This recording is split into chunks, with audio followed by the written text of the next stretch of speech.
చరిత్రలో ఈరోజు ఛానల్కి స్వాగతం. 1865 సంవత్సరం మార్చి 31వ తేదీన భారతదేశ చరిత్రలో ఒక గొప్ప వ్యక్తి జన్మించారు. ఆమె ఎవరో కాదు, ఆనంది గోపాల్ జోషి. భారతదేశంలో తొలి మహిళా వైద్యురాలిగా ఆమె చరిత్రలో నిలిచిపోయారు. ఆనంది గోపాల్ జోషి మహారాష్ట్రలో జన్మించారు. చిన్న వయసులోనే వివాహం జరిగింది. ఆమె జీవితంలో ఒక పెద్ద మలుపు ఆమె బిడ్డను వైద్య సదుపాయాలు లేని కారణంగా కోల్పోవడం.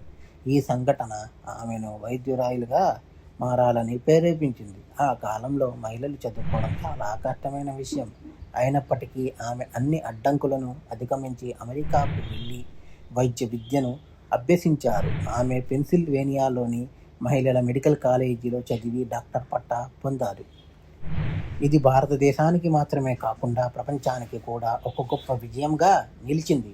ఆమె సాధించిన విజయంతో అనేక మంది మహిళలు చదువుకోవడానికి, తమ లక్ష్యాలను సాధించడానికి ప్రేరణ పొందారు. ఆనంది గోపాల్ జోషి జీవితం మనకు చెబుతుంది ఏమిటి అంటే, సంకల్పం ఉంటే అసాధ్యమేది ఏమీ లేదు. ఆమె భారత మహిళలకు ఒక మార్గదర్శకురాలు.